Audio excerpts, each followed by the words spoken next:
Fala pessoal, tudo bem? Estamos voltando agora com a segunda parte da live da Priscila Azevedo. Dá um tempinho aí o pessoal entrar, espera ela voltar. E agora sim, nessa parte é a hora de mandar as perguntas para ela. Se você mandou a pergunta e eu já fiz, ótimo. Se não, manda de novo, que facilita para eu poder me organizar aqui. Tá tomando o quê?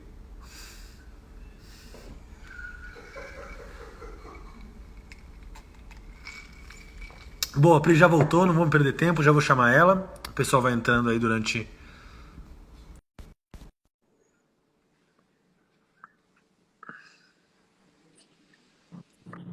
Pronto, estamos de volta. É que eu tô aprendendo rápido. É um espetáculo. Pri, agora sim são temas. Eu separei aqui diversos perguntas e temas. Algumas pessoas mandaram durante a semana. É aquela coisa que todo mundo meio quer saber e ninguém tem coragem de perguntar, né? Uma das coisas que tem sido falado bastante na live é as coisas, a mudança da boleteira. A gente vai ter uma mudança aí de novo no processo do esporte para os próximos anos, etc e tal. E eu acho que foi na live do Neco, eu posso estar equivocado, mas eu acho que o Neco comentou que o tipo de lesão mudou muito nos últimos 15 anos. Ele até, no caso, dá uma explicação do porquê que ele acha que mudou, mas, tendo você agora como entrevistado, eu queria saber um pouco o que mudou nas lesões e por que você acha que isso aconteceu. Nossa, mas mudou demais, João. É incrível isso. Então, eu vou falar um pouquinho do que eu penso, assim. Até... Qual que é o ano do Pan-Americano no Rio? 2007. É Rio 2007, peraí, eu já te digo isso. Bom, vamos lá. Até véspera do Pan-Americano no Rio, a gente não tinha piso de autoaderência no Brasil, tá? Foi ali que começou, 2007. Então, a gente começou a ter piso de alta aderência no Brasil em 2005, mais ou menos. Começou ali na época paulista. Uma não deu certo, aí foi refeito de novo e tal. Foi ali que a gente começou com piso de alta aderência. E aí o brasileiro, ali já 2006, foi feito lá em Deodoro, já num piso de alta aderência também. Ali começou a mudar muito a veterinária esportiva no Brasil, muito. Até ali ainda não era só boleteira, ainda não eram as boleteiras, porque ali estava começando também boleteira, mas ainda era mais pressão, peso, mas assim, não era com essa frequência que foi a seguir. Mas o piso já começou a mudar demais a lesão. Por quê? É igual quadra de tênis, a de saibro e a sintética. Uma, você tem uma aderência e a de saibro você consegue escorregar. Então, a hora que você vai fazer a freada, você não tem uma freada brusca, você tem uma pequena, um pequeno deslizamento. Então, quando a gente colocou o piso de alta aderência, a gente mudou o cavalo. E os cavalos, eles nunca tinham competido naquela superfície. E começou a ter lesão, você fala, meu Deus, de onde apareceu isso? Lesão como? Desmite do ligamento suspensor do boleto. Origem, isso lá atrás, eu me lembro, não vou citar o nome de cavalo, porque realmente o cavalo é importantíssimo, e ele acabou aposentando devido a essa lesão. Eu me lembro exatamente o primeiro dia que eu vi uma imagem fora de livro dessa lesão. Eu falei, meu Deus, e agora? O que a gente vai fazer com isso? Que ano que foi o PAN que eu falei? 2007. 2007. Isso, foi bem... Foi um ano depois do Pan-Americano, 2008. E esse cavalo aposentou dessa lesão. Naquela época a gente não tinha esse conhecimento que hoje tem. Hoje, 99% dos cavalos retornam à atividade devido a essa lesão. E eu falei, e agora? E assim, na época eu chamei o Tomás e vários outros veterinários, a gente envolveu muita gente, era cavalo importante, era cavalo que a pessoa falou, não, faz o que tinha que fazer. E o cavalo aposentou. Hoje estamos aí trabalhando com essa lesão praticamente semanalmente. Então, o piso mudou muito. Em compensação, hoje em dia caiu demais. A gente tem laminite, quase que você não tem mais no hipismo, no salto. Tendinite mesmo, aquelas tendinites de tendão ficar barrigudo, você não tem mais, são raros. E nós estamos falando em grandes centros, aonde se colocou o piso de alta aderência. Então, essas lesões mudaram demais. Um outro nome que qualquer pessoa hoje em dia já ouviu falar é o sacroiliaco. Todo mundo, sacroiliaco. Poxa, 15 anos atrás, você falava sacroiliaco, você tem que relembrar na anatomia. Não, hoje sacroiliaco está aí. Aí eu já vou na boleteira. O que acontece? Eu concordo 100% com o Neco. O movimento do cavalo com a boleteira, ele força muito mais o cavalo a mexer a parte de trás da coluna, a região do sacro. Então, ali você começa a provocar uma sobrecarga dessa região, tá? Nem sempre provoca lesão, mas muitas vezes provoca fadiga, inflamação e com isso causa dor. Essas dores interferem bastante na performance. E aí sim que a gente começa a ter mais necessidade de fisioterapia. Então, se você associar, que foi muito junto, essas novas boleteiras, com muita pressão, que faz um movimento do cavalo no limite, mais o piso de alta aderência, mais peso nas mãos, caindo em cima e sem ter aquela escorregadinha, meu Deus, haja ligamento colateral, haja ligamento suspensor, todas essas estruturas que são realmente, que recebem tração, elas são lesionadas.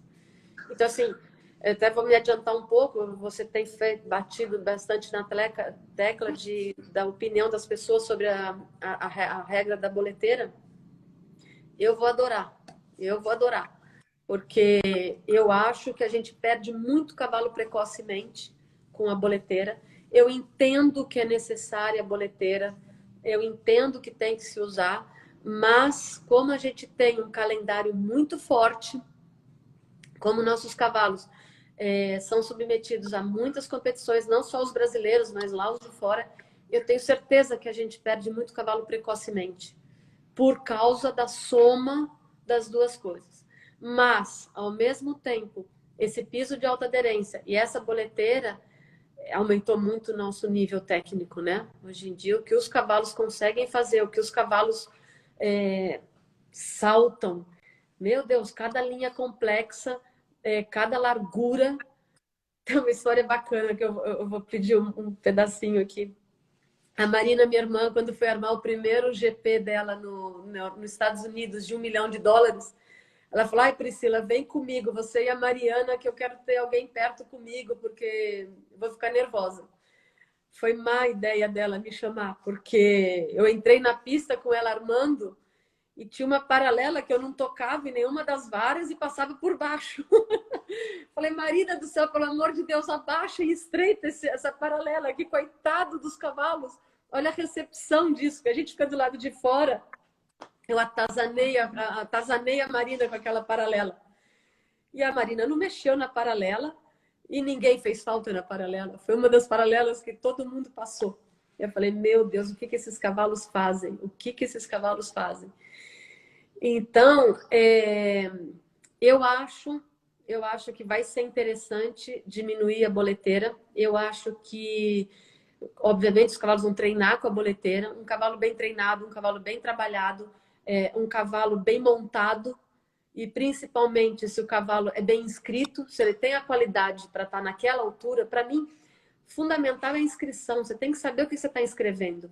Se o cavalo está acima do limite dele, ok, você bota a boleteira, faz o que tiver que fazer e ele vai aguentar 1, 2, 3 concursos. Depois você pode botar o que quiser, que ele está fora de altura, está fora de inscrição.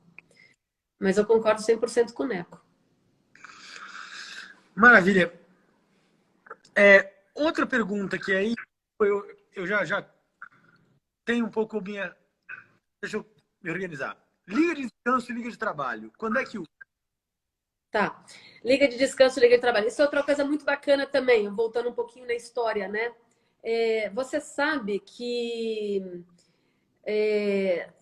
o Filipinho falou sobre isso na live dele, de uma turnê que foi Vitor, Vinícius, Felipe, que, se não me engano, era a Sul América que patrocinavam eles e foram lá para a Europa e levaram alguns tratadores aqui do Brasil.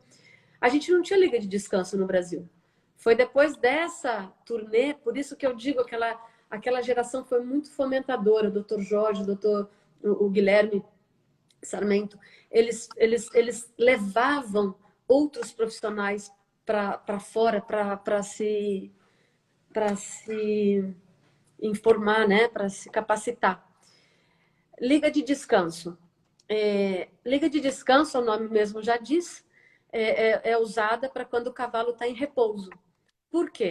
O cavalo foi feito para ficar na natureza caminhando. Se você observar um cavalo no pasto, ele não come parado, ele come andando, certo? Então, isso faz com que ele tenha uma circulação muito grande dos membros. E o cavalo deita muito pouco. Então, ele tem uma facilidade de ter uma êxtase sanguínea na parte de baixo, na periferia dos membros dele. E preso na cocheira sem andar é mais fácil ainda, que é os pés inchados, as mãos inchadas. E a liga de descanso, ela ajuda para você ativar essa circulação e você me dói o coração é quando eu chego numa cocheira e vejo um cavalo travou, né? Peraí que tá voltando, eu acho. Voltou. Voltou. A liga, eu nem sei até onde pegou, João. Você falou que ela ativa a circulação. Tá. Então, a liga tem que ser de baixo para cima para você realmente não deixar ter uma êxtase sanguínea e principalmente linfática nas extremidades dos membros dos cavalos. Agora, a gente tem que pensar o seguinte, ela tem uma indicação, ela não é enfeite e ela não é para deixar o cavalo bonitinho, parecendo que está de pijama. A gente mora num país tropical, onde muitas vezes a temperatura está acima de 30 graus e dentro das cocheiras até mais do que 30 graus. Temos que lembrar que a cama do cavalo é onde ele urina e é onde ele come e onde ele dorme. É um lugar só. Então, ali também existe um calor maior, principalmente à noite, que fica ali período de 10, 12 horas sem ser limpa. Então, a ureia, tudo isso, esquenta bastante. É diferente dos países europeus, onde a temperatura é muito mais amena, então é muito mais fácil também o cavalo conviver com uma liga, que sempre ela é quente. Não tem como você, por mais que vários tecidos e crochês tenham sido melhorados, ela esquenta muito. Então, muitas vezes, ao invés de você estar ajudando, você está atrapalhando, porque aquilo lá começa a provocar um grande suor. É muito fácil a gente desligar o cavalo e aquele paninho está ensopado, um grande suor e provoca dermatite. E essas dermatites também, que a gente chama de casquinha, pereba, depende da região, essas dermatites também incham o pé, os membros. Então, eu sempre digo, cavalo tem que usar liga de descanso com indicação. Na minha opinião, quais são as indicações? Alguma lesão pré-existente, a tendência a ter inchaço, que tem, como nós, tem gente que incha. Pri, pera só um pouquinho, o pessoal travou.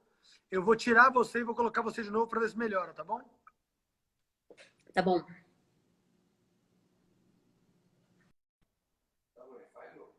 Não é o meu, é o dela.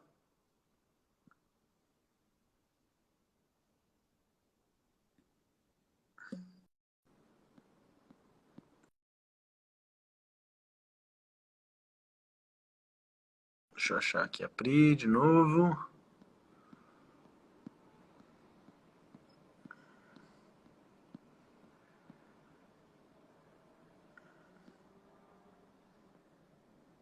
Aqui.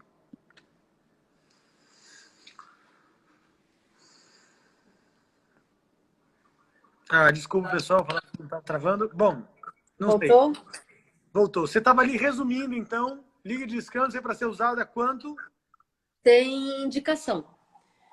Eu não acho que ela é usada simplesmente assim, eu tenho um cavalo na cocheira, eu vou usar. Cavalo jovem, cavalo novo, 3, 4 anos, 5 anos, que não tem ova, não tem nenhuma lesão pré-existente, está num trabalho suave, não tem para que ligar um cavalo. Você só vai dar incômodo para ele, porque ele começa a suar, à noite ele vai se estressar. Eu já tive cavalo que à noite a pessoa me chama, tá com cólica. Eu chego lá, tiro a liga e a capa, o cavalo fica bom.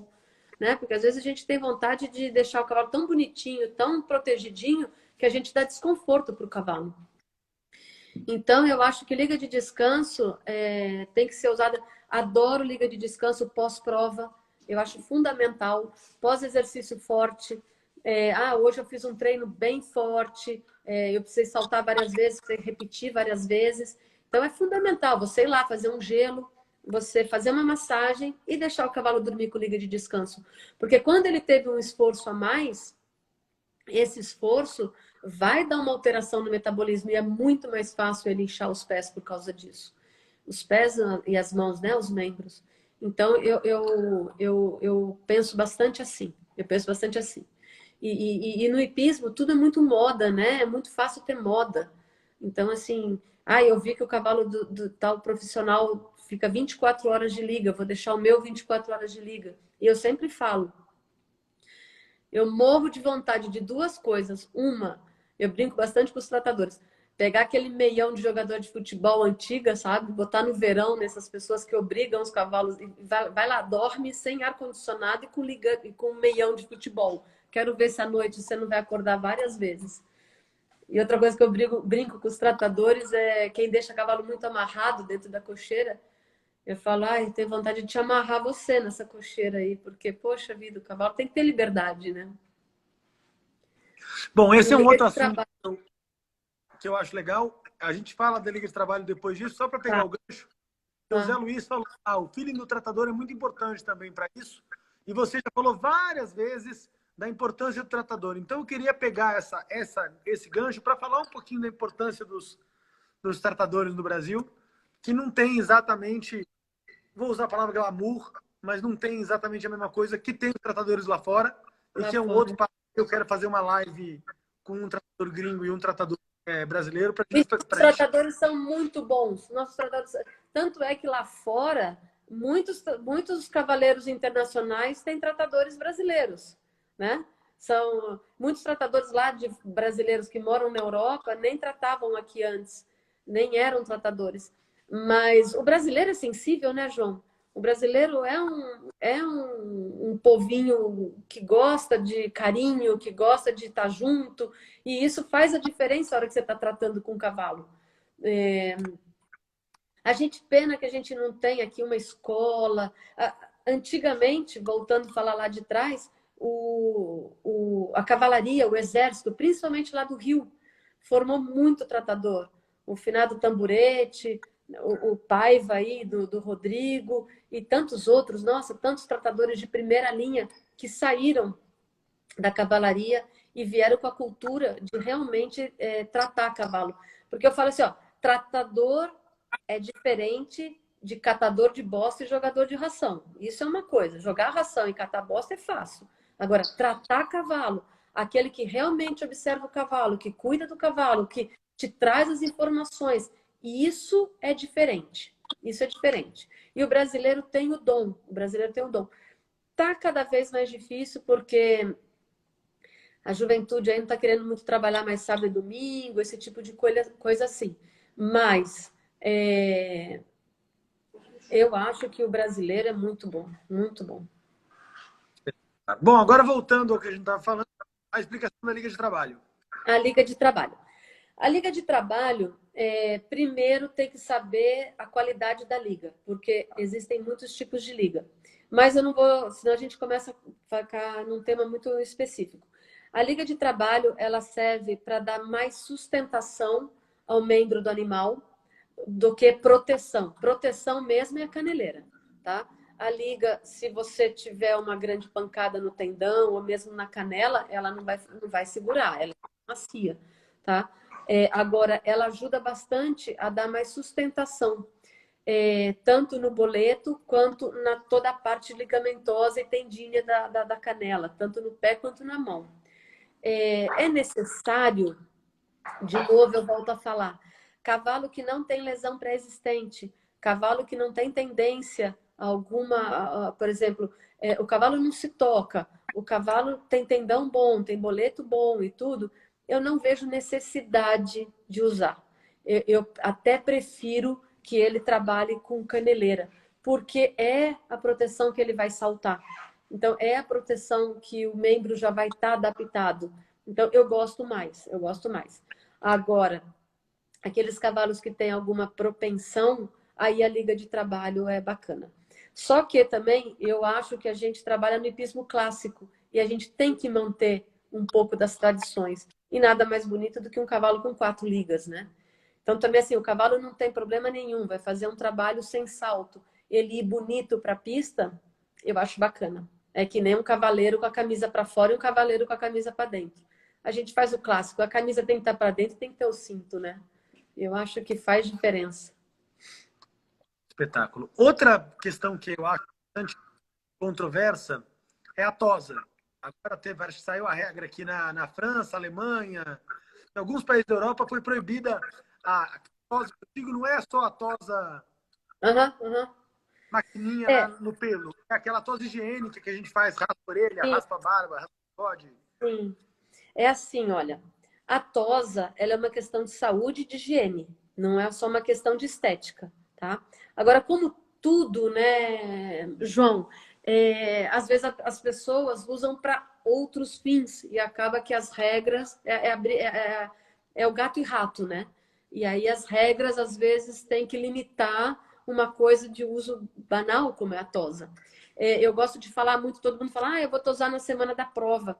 Não é por aí, porque a tosa, no nosso cavalo principalmente, o nosso cavalo foi selecionado no norte da Europa. Muito pouco foi ali da Bélgica para baixo, ali, do meio para cima, e principalmente norte mesmo. Lá a temperatura é muito fria o ano inteiro. Então a genética do nosso cavalo é crescer pelo, é ter grandes pelos. Antigamente, quando a gente trabalhava com puro sangue inglês, era até uma ofensa um tratador ter que usar uma máquina de tosar, porque era porque o cara não limpava o cavalo direito, não rasqueava bem. Hoje em dia, não. Hoje em dia é uma questão de saúde. Por quê? O pelo grande no país tropical, ele dificulta a troca de calor. O cavalo tem que trocar calor.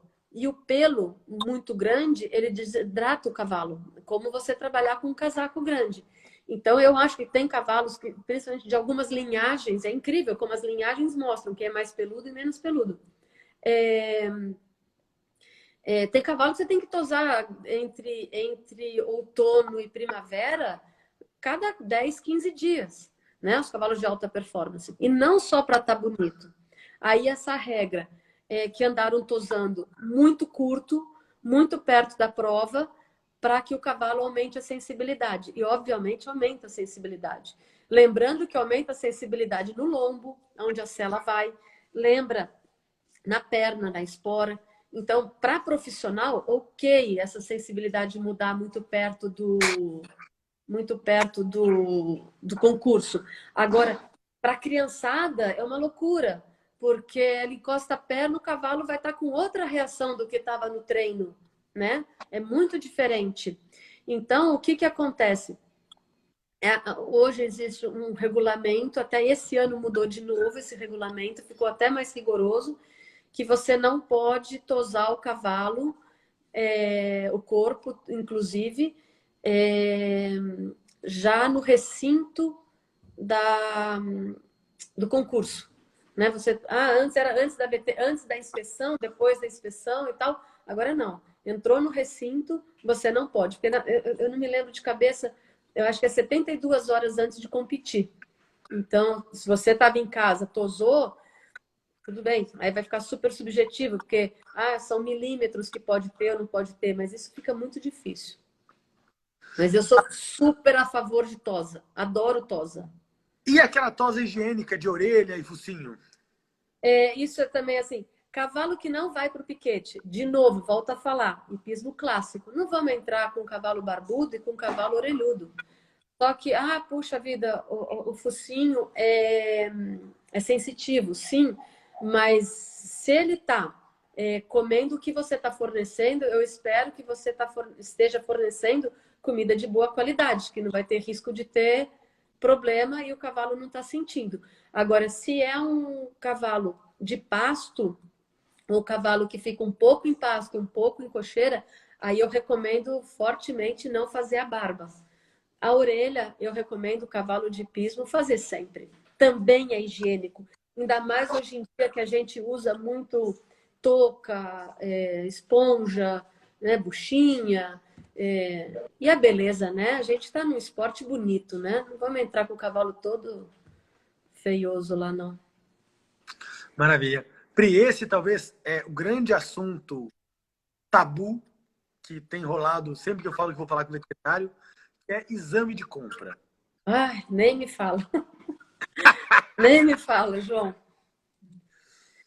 Eu acho que assim, olha, João, você viu que foi a primeira vez que eu me mexi na cadeira, né?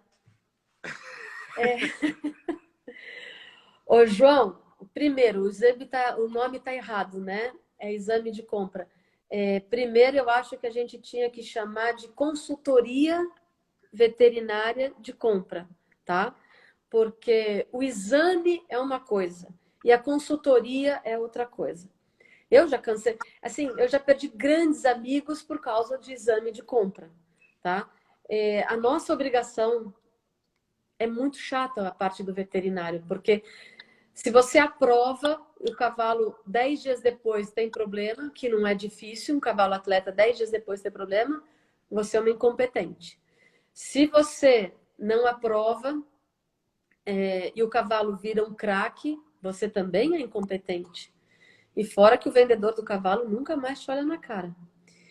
Então, e assim, primeiro, eu acho que a gente não deve aprovar e desaprovar o cavalo, tá? A gente tem que fazer uma consultoria. E, por exemplo, se você vai abrir uma empresa de um ramo X, você vai procurar alguém daquele ramo X e tentar entender quais são os riscos desse negócio, né? Daquela empresa, daquele meio. E a gente é a mesma coisa. Alguém está comprando, vai fazer um investimento e quer a nossa opinião. Então, a gente tem que passar para a pessoa qual é o risco daquela compra. Olha, esse cavalo tem isso, isso, isso, corre esse risco, tá? Mas não é tão simples assim, né, João? Primeiro porque o nosso esporte, a gente conhece todo mundo e convive todo mundo toda hora. Então, acaba que uma das grandes perguntas é assim, você compraria? Isso não é uma boa pergunta para mim. Amante do cavalo, eu compraria todos. Essa é a grande pergunta. Você compraria?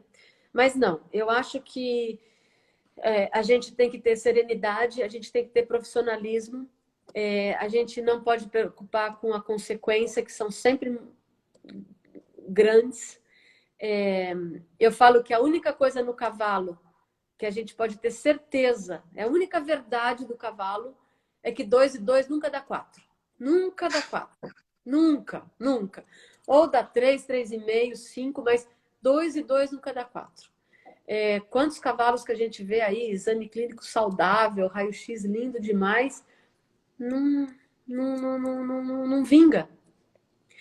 E quantos cavalos a gente vê raio-x péssimo, clínica super difícil, e os cavalos seguem a vida inteira, entendeu? Uma outra coisa que eu acho fundamental é a pessoa conversar e o veterinário ter a grande informação de qual é o objetivo desse cavalo, tá? E o veterinário que está fazendo esse exame de compra tem que ter uma noção muito profunda daquele objetivo. Eu vou te falar uma coisa, eu prefiro comprar um cavalo para fazer GP com um profissional do que comprar um cavalo para um mirim, tá? O mirim, ele tem que treinar com aquele cavalo. O profissional, se o cavalo tem algum problema, ele sabe até onde ele pode ir, até onde ele não pode ir. O mirim não, o mirim ele vai treinar 2, 3 vezes por dia. Desculpa, por semana. Então ele precisa daquele cavalo. A seletiva, ela corre em um período de 60 dias mais ou menos, onde aquele mirim tem que estar super treinado, fazer 4 percursos, aí acaba a seletiva, passa 30 dias, ele tem um brasileiro, onde são mais 5 percursos, acaba o brasileiro, ok, ufa, vou descansar. Não, tem o ranking da CBH, tem o XTC, tem o não sei o quê, e aí depois tem o sul-americano. Nenhum cavalo de profissional de GP salta o que os cavalos de categoria saltam. Então, esse tipo de coisa você tem que avaliar a hora que você está medindo o risco do cavalo. Eu vou comprar um cavalo para amador. Puxa, bacana, o amador não tem que competir em seletiva, em brasileiro sim, mas é uma vez por ano e tal. Mas e as erradas do amador? Entendeu? Às vezes o cavalo faz muito mais força numa distância de um amador do que numa distância do cavaleiro profissional no GP. Então, essas observações, a hora que você avalia o risco, são importantes. São importantes. São muito importantes. E a gente sempre avalia, isso é uma coisa mundial. É interessante que o mundo, porque o comércio ficou bastante forte, foi se adaptando ao exame de compra e hoje o protocolo é muito parecido em qualquer lugar que você vai. O protocolo, não o exame. A maioria fala baixo, médio e alto risco. Baixo risco, veterinário é bom. Puxa, o cara é bom, deu baixo risco no cavalo. Médio risco, veterinário em cima do muro. Alto risco, pô, esse veterinário é ruim, porque tá vendo lesão e tá querendo correr porque não quer problema para ele. Né? Então, geralmente, é assim que você é avaliado. Mas eu vou te falar o lado do veterinário, tá? Baixo risco. É aquele que você examina, não acha problema nenhum ali que vai te trazer grandes consequências mesmo durante o esporte. Então, você não tem uma lesão pré-existente que te dê dor de cabeça. Então, você assina que naquele dia, naquele momento, naquele exame, é um cavalo de baixo risco. Mas veja, eu estou falando baixo risco. Já estou falando que existe um risco, tá? Porque é um ser vivo e está indo para o esporte. É baixo, mas é um risco. Médio risco é aquele que você achou uma lesão pré-existente, mas que é uma lesão compatível com o esporte. Ela exige uma manutenção ou não, mas ela é compatível com o esporte. E alto risco, principalmente o esporte para que está sendo comprado, né?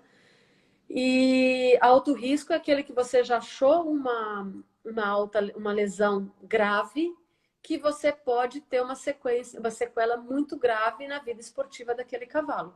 Aí vai do cliente ou não pesar custo, qualidade e saúde.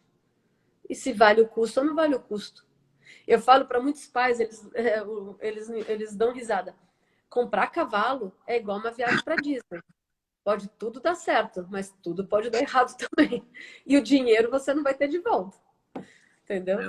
Você pode ir lá e ter o melhor férias com a sua criança. Agora você pode ir lá assim, choveu, quebrou brinquedo, teve dor de barriga, atrasou voo, aquele dinheiro foi. Então é isso, você tem que estar preparado. Pri, o Ricardo Moura da Essência Morada, falando desse assunto, ele fala: conta da compra do Uni Royal, a base da. Esse tipo de compra, Ricardo, grande abraço. Esse é parceiro, amigo meu. Montávamos juntos lá no CEPEL. Esse também é outro que, puxa vida, grande parceiro, cliente, amigo. E também estou com ele desde sempre. Esse cavalo é muito interessante. Um craque. Veio para o Brasil e ele tinha um problema radiológico e nenhum exame de compra passava.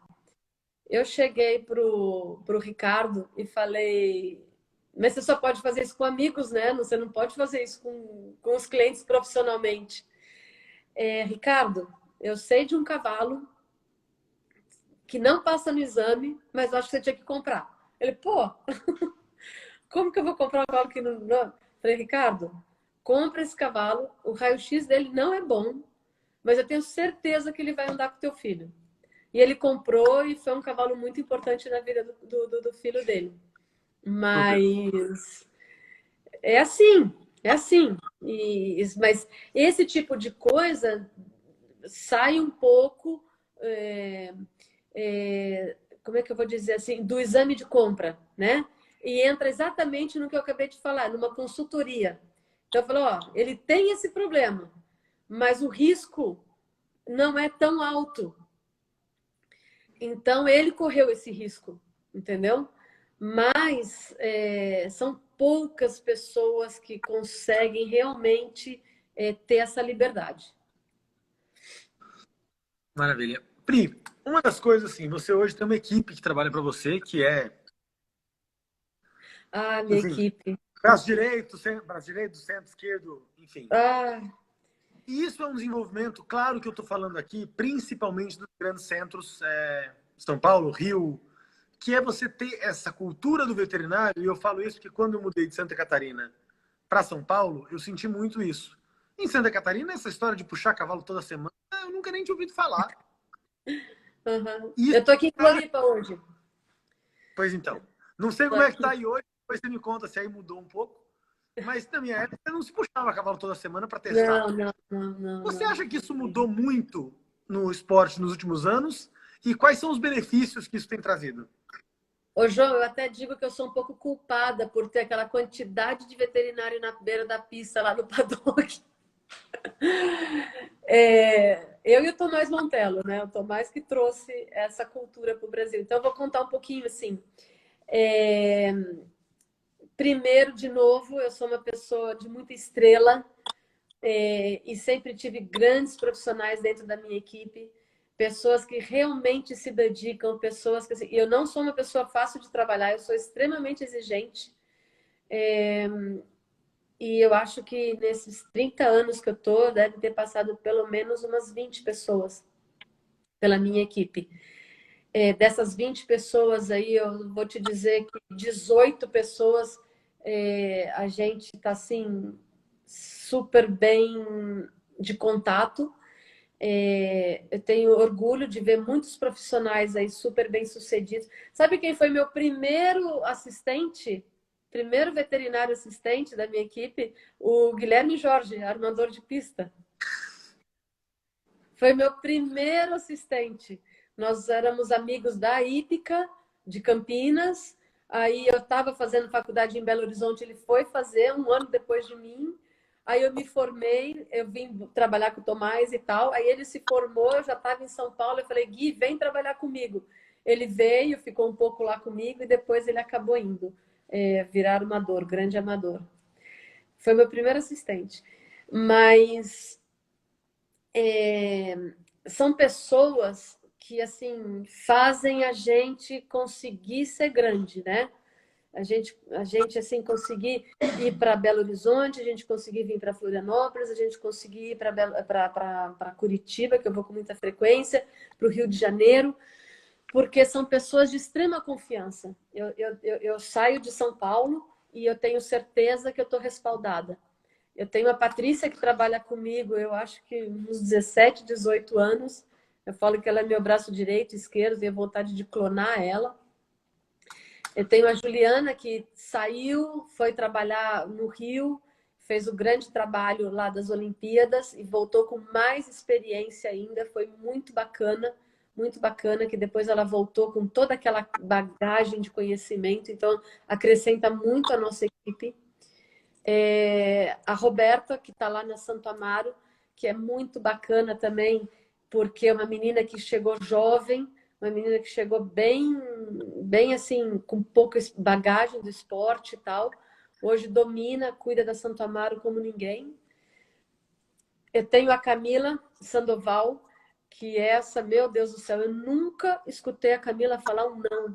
Você liga para ela 3 horas da manhã, Camila, precisa atender um cavalo bem longe. Tô indo. Nem voz de sono tem. É uma disponibilidade, incrível, incrível. E eu tenho a Raquel, que é a nossa plantonista também. Outra pessoa que para mim é fundamental é o Lucas, que é um radiologista. Hoje eu tenho ele como o melhor radiologista do Brasil. O cara é bem detalhista, está sempre se atualizando. Então é bacana, porque também eu tenho uma pessoa o tempo todo exatamente direta a mim, a gente sabe o que a gente está procurando. É muito bacana. Sem equipe não se trabalha, né, João? Qualquer lugar, qualquer coisa, sem equipe não tem como. Eu tenho muito a agradecer a todos que passaram pela equipe e principalmente a atual. Maravilha. Pri, uma pergunta que acho que é sempre difícil de fazer e difícil de responder. Quando chega a hora de aposentar? O cavalo ou a gente? O cavalo. Ô, João, essa é a pior parte que tem no cavalo. A aposentadoria exige muito emocional, né? Muito equilíbrio emocional. E não é fácil, não é fácil. Vamos contar história, experiência também, que é bom. O maestro foi aposentado pelo sentimento do Zé Roberto, e não por mim. O maestro, se você vai lá no pasto hoje, você põe uma cela nele e sai saltando. Ele não foi aposentado por saúde. Ele teve um problema seríssimo de saúde, um acidente que ele teve numa ida para Porto Alegre, por Best Jump. Entrou um prego no pé dele e ele chegou no Best Jump com a ponta da pinça. Graças à paciência do Zé Roberto, graças à Vila do Cavalo, que é onde eu mando, onde está lá a Kitty e o Tatá, que é onde eu mando meus cavalos para fazer recuperação, ele voltou. Mas foi muito, muito grave mesmo. E ele voltou melhor. Ele, puxa vida, depois que ele teve acidente, esse descanso, foi quando ele mais ganhou GP. Foi depois da Olimpíada, mas mesmo assim. Então, quando eu tenho que aposentar por saúde, eu tenho que também ter muita tranquilidade para ir conversar com os proprietários. Porque muitas vezes o cavalo ainda está performando bem. Ele não está performando mal.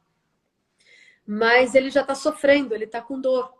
Então, também não é muito fácil você aposentar bons cavalos. Eu vou citar porque é uma pessoa também de muito carinho que eu tenho. É o Nobel do Cacá Leão. Eu tento aposentar esse cavalo tem 2 anos, eu não consigo. Eu não consigo, porque eu falo, Cacá, deu. Aí ele vai lá e ganha uma prova. Cacá, deu. Ele vai lá e ganha outra prova. Aí esse cavalo, ano passado, na época paulista, se eu não me engano, foi na Copa São Paulo, ele teve uma lesão séria. Eu falei, não, agora eu vou aposentar esse cavalo.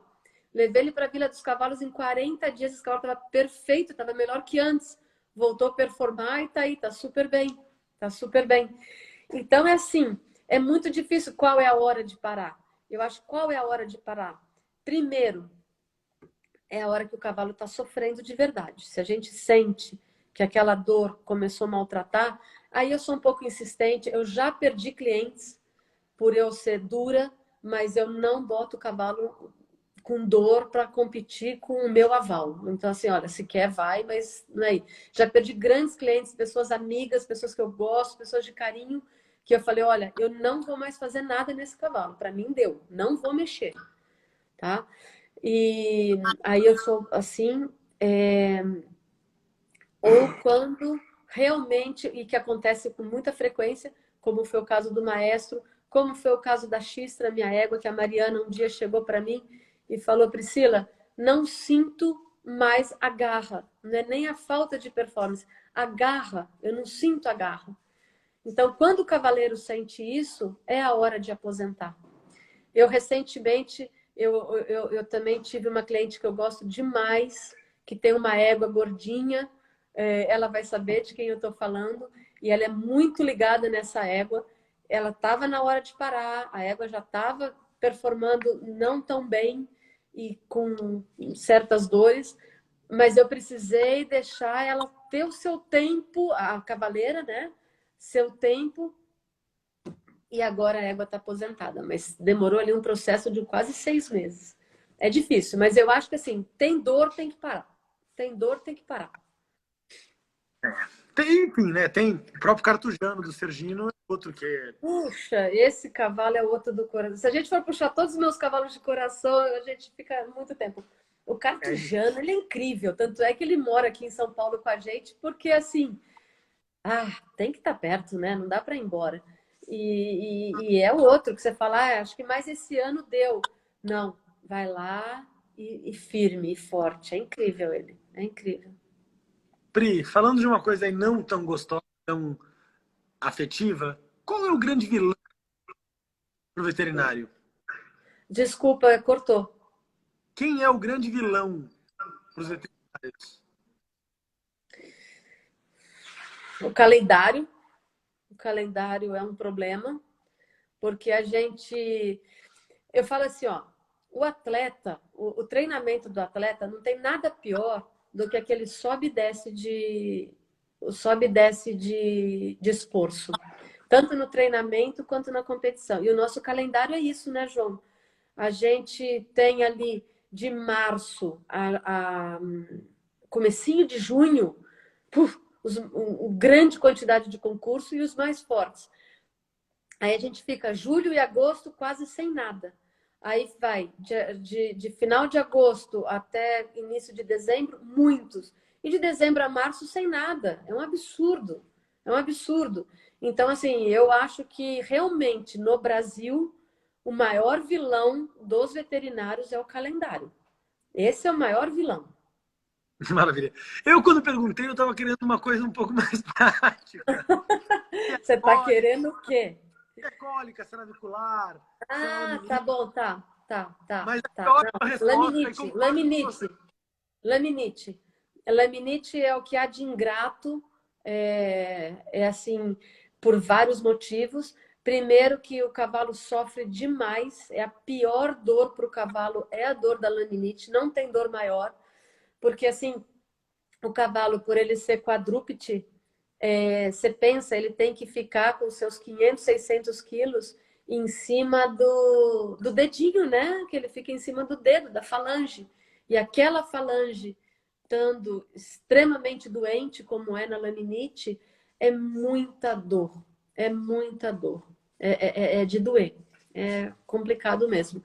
E assim, os tratamentos não são tão eficazes, a doença é muito longa, o cavalo fica um período da vida bem sofrido. Então, para mim, o maior vilão é a laminite. E muitas vezes vem a óbito, né? A cólica, graças a Deus, de 10 anos para cá, a gente tem muito mais recurso, muito mais conhecimento. Então, a gente tem um índice de perda de cavalo por cólica menor, tá? Mas, sem dúvida alguma, é um grande vilão, porque ela vem sem você esperar, muitas vezes em momentos muito difíceis, e, obviamente, ainda perdemos cavalo para cólica, que é bem triste. Manqueira não, né? Manqueira existe uma frustração no esporte em alguns momentos, mas, puxa vida, faz parte, né? A gente tira o cavalo do campo e a gente coloca o cavalo para saltar, como qualquer atleta, as lesões de locomotor vêm. Isso é normal mesmo. Pri, eu imagino, e tenho certeza que talvez seja o momento para o veterinário, você não sentir a vontade de falar, mas falar um pouco sobre a eutanásia, sobre o momento de deixar ir. Ô, João, eu achei que quando eu fosse ficar mais velha, eu ia ter mais facilidade de eutanasiar cavalo. Meu Deus, quanto mais velha, mais difícil eu fico, mais difícil é. Se eu te contar que eu eutanasiei um cavalo pela primeira vez na minha vida com 13 anos, você vai acreditar? Eu Nossa, tinha 13 anos de idade. Como eu falei, meu pai tinha fazenda lá no sul de Minas, em Cruzília. E as fazendas, meu pai, na verdade, tinha duas fazendas que era separada por uma outra fazenda.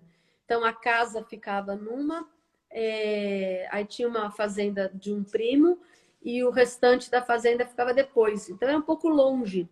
E era rotina, um funcionário e todos os dias nesse segundo pedaço para ver como é que estava o gado, se não tinha nenhum problema. E eu adorava, e eu ia sempre junto quando eu estava de férias, ia todo dia com ele. Um dia a gente chegou lá e tava um potro, um potrinho, devia ter um ano e meio, com a canela quebrada. E já assim, não tinha mais condições, já estava pendurado e tudo. E tinha que eutanasiar, e estava eu e esse peão lá no meio do mato, longe. A cidade mais próxima para chamar um veterinário era 40 quilômetros de distância e estrada de terra, uma coisa assim que era inviável na época, né? Eu falei, temos que sacrificar. E eu tinha 13 anos. E eu tive coragem, fui lá e eu sozinha sacrifiquei o potro. Aquilo lá eu vi, eu falei, puxa, eu nasci para ser veterinária mesmo, eu queria ser veterinária. E assim, eu vou te falar, nessa hora eu não me sinto triste, eu sinto que eu pude fazer um animal não sofrer mais. Eu acho isso uma dádiva, sabia? Mas não é fácil, não é fácil. Mesmo a gente sabendo que a gente está fazendo para o bem do cavalo, e agora entrando num assunto muito polêmico também, muitas vezes a gente tem resistência por algumas pessoas, às vezes nem sempre os proprietários, mas algumas pessoas, puxa vida, mas você tem que tentar de tudo, você tem que. A gente já tentou de tudo, a gente tem o conhecimento, a gente sabe que daqui para frente não tem mais o que ser feito para solucionar e principalmente para interromper esse sofrimento do cavalo. E muitas vezes é egoísmo da pessoa querer ficar mais perto daquele cavalo mesmo com ele sofrendo. E às vezes o sofrimento dele é muito grande, muito grande. A gente não tem como fazer como no humano, vamos deitar, induzir um coma até aquilo ali se resolver. Você não tem como fazer isso. Então a eutanásia é um dom necessário. Agora, é uma prática muito difícil. É noite que não dorme, a hora que entra no carro e chora. Isso é inevitável. É inevitável. É, bom. Pri, eu tenho 3 perguntas aqui ainda. A gente tem 8 minutos. Se não der para a gente se despedir, a gente volta só para se despedir direitinho, porque é tão bom poder ouvir de você e a gente quer mais. Assim, eu tenho 3, tem 20 na interrogação, mais 20 que eu botei como plano B, caso faltasse assunto. Então, Não, vamos lá.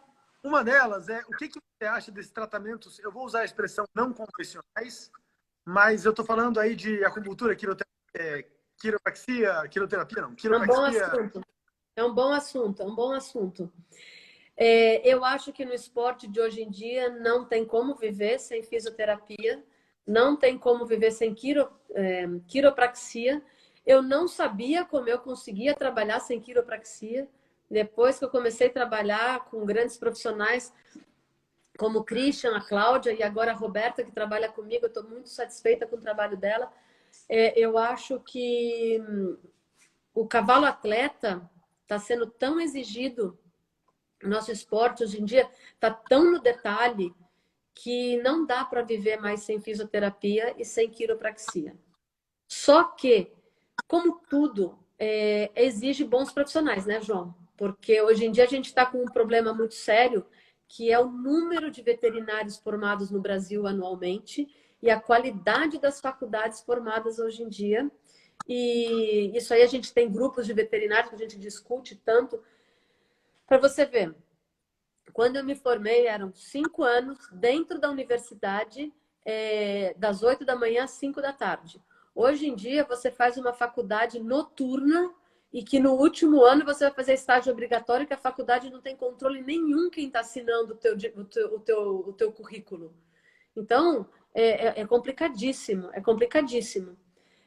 No Brasil, se for, para você ter uma ideia, no Brasil hoje em dia tem mais de 300 escolas no território brasileiro. Na cidade de São Paulo, parece que já são 90. Faz uma conta que se forma de veterinários por aí. E os valores que são as veterinárias. Hoje em dia, uma mensalidade é coisa de, vamos dizer, 4, 5 mil reais. Quem paga uma particular 4, 5 mil reais não é uma classe média, é uma classe rica. Aí as pessoas saem, compram 2, 3 aparelhos e se dizem fisioterapeutas. A hora que você vai tentar conversar com a pessoa sobre a lesão ou sobre o aparelho, você percebe que a pessoa não está preparada. Então, isso está sendo também um grande problema no nosso esporte. A fisioterapia é importante, a fisioterapia ela melhora demais o cavalo. Agora, a fisioterapia ela tem que ser bem feita e ela tem que estar sendo acompanhado também pelo clínico, na minha opinião. Porque, e isso eu vejo ali na hípica, às vezes eu chego em clientes meus, chego lá dentro, tem uma fisioterapeuta ali dentro. Ah, o que você está fazendo? Ah, a proprietária pediu para fazer. Meu, você não sabe nem qual o histórico que o cavalo tem, qual é a lesão do cavalo e está fazendo fisioterapia. Isso eu sou contra. Isso eu sou contra. Essa moda, entendeu? Eu sou completamente contra isso. Agora, quiropraxia. Quiropraxia é muito legal. É muito legal. Como o cavalo é quadrúpede e a coluna é muito exigida, o esqueleto dele é todo exigido, é muito, muito fácil a gente ter desalinhamento, a gente ter pontos de tensão. Então, a quiropraxia ajuda bastante, coisa que não tem outra técnica a ser feita, entendeu? É bem bacana, bem bacana. E é uma historinha, espero que seja para a gente poder passar para outra pergunta, mas a Camilinha pediu para comentar que o Uno Cruising faleceu de velhinha essa semana. Eita, esse aí. Puxa, pensa um cavalo guerreiro, era esse Uno. E ele era guerreiro de verdade mesmo. Puxa, que pena que descansou, né, Camilinha? Esse era danado. Para a gente começar a fazer o encerramento aqui, eu vou fazer meus agradecimentos, claro, e a gente para ir para a última pergunta. Então, quero agradecer a Kiu, agradecer a Malucuri com o canal do Hipismo e o Mundo Hípico, e agradecer você mais uma vez, que eu acho que está sendo incrível. Queria falar que, assim, eu não vou dar conta de todas as perguntas hoje, e eu acho isso maravilhoso, porque abre a possibilidade de fazer uma outra live, de uma outra vez, para falar de assuntos que não falamos hoje, que são muitos, desde como é que é decidido veterinária brasileira, como é que é feita a inspeção veterinária, edemas É ósseos. verdade.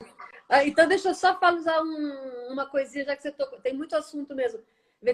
Inspeção veterinária brasileira. Ô, João, é mais fácil você aprovar um cavalo na Olimpíada do que pular 1 metro na Santo Amaro, sabia? Inspeção veterinária no Brasil.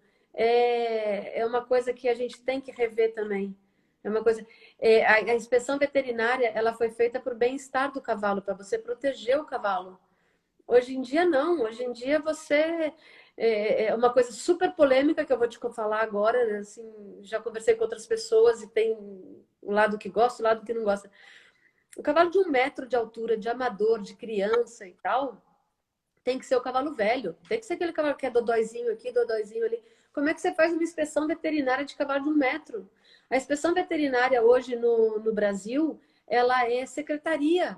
Então, você coloca um cavalo que não deveria estar ali trotando de manhã, antes de uma prova, no duro, no chão pior que pode ter para um cavalo velho, só para ver se está com selo, se está com inscrição na federação. Isso aí é uma coisa que me tira do sério. Então, em vez de a gente ter proteção do animal, a gente está judiando do animal. A gente está judiando do animal, né? Ao contrário, eu acho que nosso regulamento, eu já lutei com isso, mas é muito difícil também. Eu entendo que é difícil, eu entendo o lado da CBH nesse sentido aí. Eu adoro o Estatuto Veterinário dos Estados Unidos, que permite você usar um analgésico, entendeu? Eu acho que, assim, obviamente, GP, cavalo de profissional, esse tem que ser doping zero. Agora, cavalo de criança, cavalo de amador, cavalo velho, esse cavalo tinha que ser obrigado a tomar alguma coisa antes de competir. E isso é proteger o cavalo, entendeu? Mas vamos deixar para a próxima essa discussão aí. A gente tem 1 minuto, então eu já vou, na verdade, agradecer. Eu vou deixar a última pergunta também para a próxima live. Pri, muito obrigado. Foi um prazer imenso ter você comigo. Mesmo, João. Você viu que 2 horas passam assim. Eu queria ter falado de criação do cavalo brasileiro, mas deixa para a próxima. A gente marca outra em breve e fala disso tudo, tá bom? Maravilha. Obrigadão, João. Agradeço o convite. É uma honra estar aqui numa semana de tanta estrela e uma honra estar com você. E, João, bacana demais você resgatar toda a nossa história. Obrigadão, Pri. Obrigadão por Beijo tudo. grande. Beijão. Pessoal, Beijo. amanhã, Tchau, tchau. 4 da tarde, Ludger Bierbaum aqui no canal. Vejo todos vocês amanhã. Tchau.